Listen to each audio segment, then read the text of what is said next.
আওয়ামী লীগের ভবিষ্যৎ না, একটা কথা হচ্ছে যে আল্লাহ তাআলা বলেছেন যে তুমি ভবিষ্যৎ সম্পর্কে কিছু চিন্তা করো না, কারণ এটা নিষেধ। উনি নিষেধ মানে এইভাবে বলা হয়েছে যে তোমার কর্মফল তুমি পাবে, মারা যাওয়ার পরে তোমার আর একটা জীবন আছে, সেখানে তুমি তোমার কর্মফল পাবে। আর ভবিষ্যৎ চিন্তা করা যায় কি করে? প্রতিটি নিঃশ্বাসে যখন বিশ্বাস নেই, তখন আমি কালকের চিন্তা করব কি করে? সাধারণভাবে মানুষ, হ্যাঁ মানুষ ভাবে, স্বপ্ন দেখে, কল্পনা দেখে, বাট এক্স্যাক্টলি কি তাই কি হয়? যা মানুষ যা ভাবে, ভবিষ্যৎ যা মানুষ যা চিন্তা করে তাই হয়, তা হয় না তো। হাল ধরে তো তখন যখন সব বসে নৌকার মধ্যে বসে, নৌকাটা চলা শুরু হয়, তখন না হাল ধরে। আমার তো হিসেব মতে আওয়ামী লীগ অনেকটা, বেশিরভাগ আওয়ামী লীগ, বেশিরভাগ, আমি সবার কথা বলছি না, বেশিরভাগ আওয়ামী লীগ তো দৌড়ের উপরে আছে।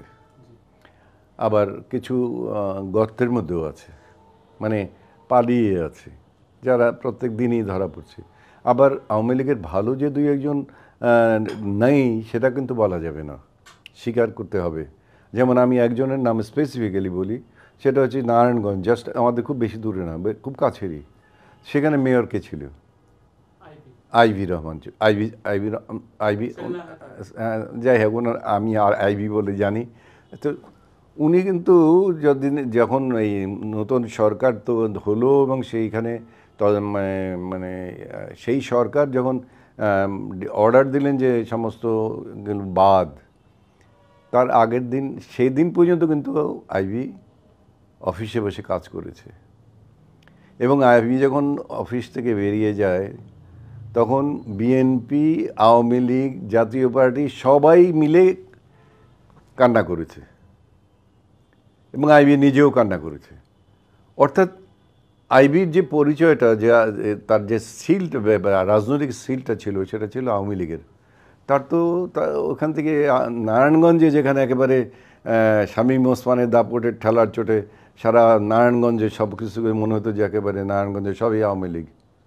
কই, ভালো মানুষ যদি হয়, সে যদি আদর্শ নিয়ে কাজ করে, সে যদি নীতি নিয়ে কাজ করে, তাহলে তার পিছনে যে কোনো পার্টির সিল থাকুক, সেটা খুব বেশি মানুষের নজরে আসে না। মানুষের নজরে আসে সে মানুষ হিসাবে কেমন ছিল, সেই মানুষ হিসাবে যে তার দায়িত্বটা সে সঠিকভাবে পালন করেছে কিনা, এবং সে দায়িত্ব পালন করার সময় সে দল, নিজ দল বা অন্য দল বা অন্য কিছু, এইগুলোকে হিন্দু না, মুসলমান না, বৌদ্ধ না, খ্রিস্টান না, লারমা না, মারমা, এগুলো যারা চিন্তা করেনি, তারাই একজন মানুষ, সৎ মানুষ।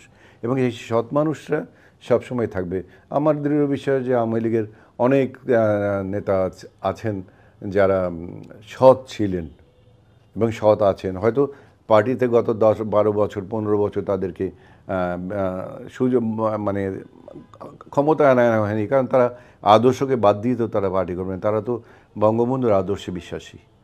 তো সেখানে তারা হয়তো এখন সেই আইবির মতো মানুষকে, যারা আশেপাশে আছে, যারা কান্দাচ্ছে, আমি আরও দুই একজনের নাম জানি, যাদেরকে এলাকার লোকজনেরাই বলছে যে আপনার কোনো অসুবিধা নেই, আপনি আমাদের শ্রদ্ধাভাজন, সবচেয়ে প্রিয়ভাজন, আপনি আপনি আপনার জন্য কোনো চিন্তা নেই।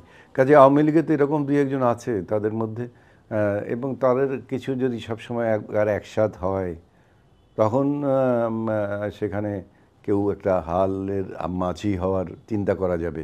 তবে বর্তমানে যারা ক্ষমতায় ছিল, যারা এই দেশের রক্ত গঙ্গা বয়ে দিয়ে গেছে, এবং এই দেশটাকে সব দিক থেকেই, মানে কি বলে, রাজনৈতিকভাবে, বিচার বিভাগকে, শিক্ষা বিভাগকে, স্বাস্থ্য খাতকে যারা একেবারে ডিস্ট্রয় করেছে, দে আর টু বি পানিশড।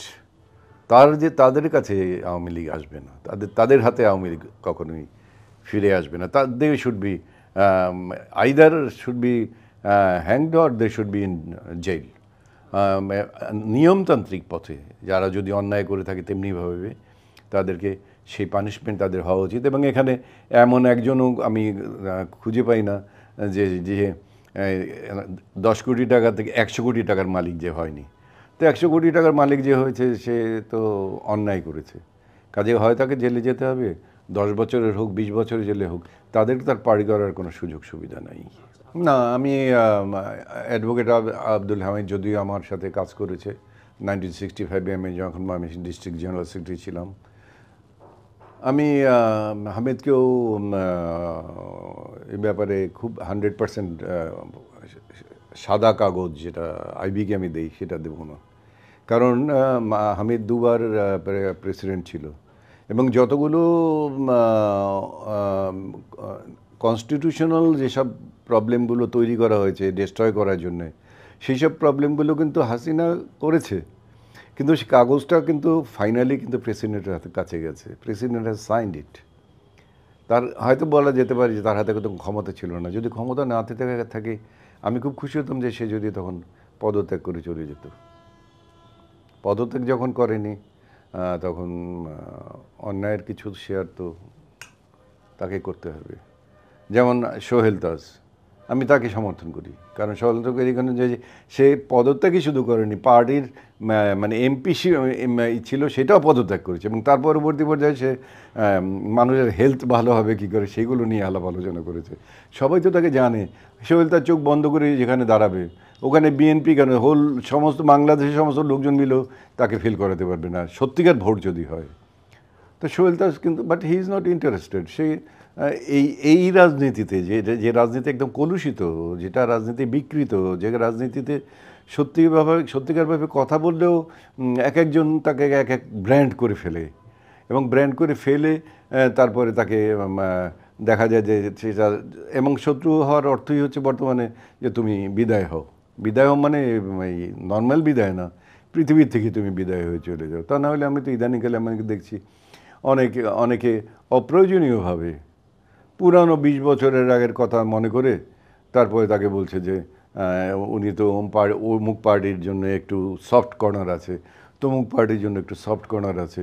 এইগুলো বলাটার জাস্ট টাইম না, এটা না জাস্টিফাইড টাইম না। এটা আমাদের টাইম হচ্ছে এখন সবাই মিলে আমরা যে রক্তকে, আমাদের যারা রক্ত দিয়েছে তাদের রক্তকে, যে কারণের জন্য তারা রক্ত দিয়েছে, দেশটাকে সুন্দর, দেশটাকে স্বাধীন, সত্যিকারভাবে স্বাধীন। আমি স্বাধীন তো আগেই আমরা করেছি, কিন্তু এই যে বিপ্লবের মাধ্যমে যে নতুন বাংলাদেশের স্বপ্ন আমরা দেখছি এবং এটা আস্তে আস্তে তো ছড়িয়ে পড়ছে সারা বাংলাদেশ শুধু নয়, এটা তো আমরা কলকাতাতেও এর রিপারকেশন দেখছি এবং পাকিস্তানেও যারা যাদের আমরা স্বাধীনতা যুদ্ধ যারা করেছি তারা সেই পাকিস্তানের কথা চিন্তা করলে তো লাভ হবে না।